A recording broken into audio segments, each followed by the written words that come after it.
Aujourd'hui, je vais te partager l'histoire de Laetitia avec qui j'ai eu un échange téléphonique sur le sujet du bon de visite. Ok, donc si ça peut t'intéresser ou intéresser les copains, n'hésite pas aux copines à partager cette vidéo.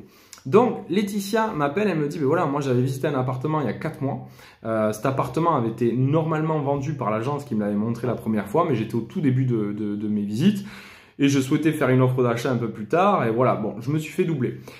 Sauf que Laetitia, genre un mois et demi après, elle voit que l'appartement est à nouveau disponible, ok, donc ça nous ramène à 5 mois à peu près de cette affaire, et directement proposé par le propriétaire. Donc qu'est-ce qu'elle a fait Laetitia pour s'éviter les frais d'agence? Ce que je peux comprendre, elle est partie voir en direct le propriétaire. Sauf que elle a fait sa proposition d'achat propriétaire, parce qu'elle a eu le même coup de cœur qu'à l'époque, et là elle était vraiment en fin de recherche, en recherche active, donc elle savait ce qu'elle voulait. Et elle s'est aperçue, Laetitia, qu'elle avait signé un bon de visite avec l'agence. Parce qu'en fait, le propriétaire, quand elle y a dit, ben oui, moi j'avais visité à l'époque avec l'agence, a pris un peu peur. Parce que il faut savoir que quand vous signez un bon de visite, celui qui peut être clairement embêté, c'est le vendeur, d'accord? En fait, l'agence, il faut se dire que quand vous travaillez avec une agence, elle est mandatée la plupart du temps par le vendeur. Donc, c'est le vendeur qui doit rendre des comptes à l'agence, ok? Le contrat, il est vraiment entre le vendeur et l'agent immobilier.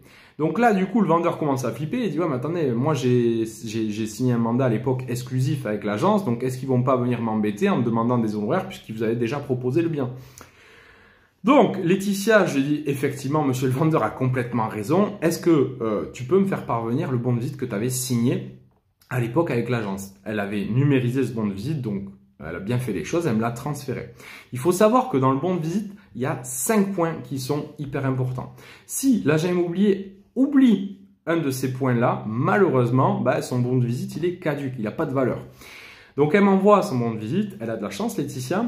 En 1, il faut le numéro de mandat de vente rattaché à ce bon de visite. En 2, il faut les coordonnées de tous les visiteurs. En 3, il va falloir la signature du coup de tous les visiteurs, ok, c'est très important. En 4, l'adresse du bien visité. Et en 5, les coordonnées de l'agent immobilier.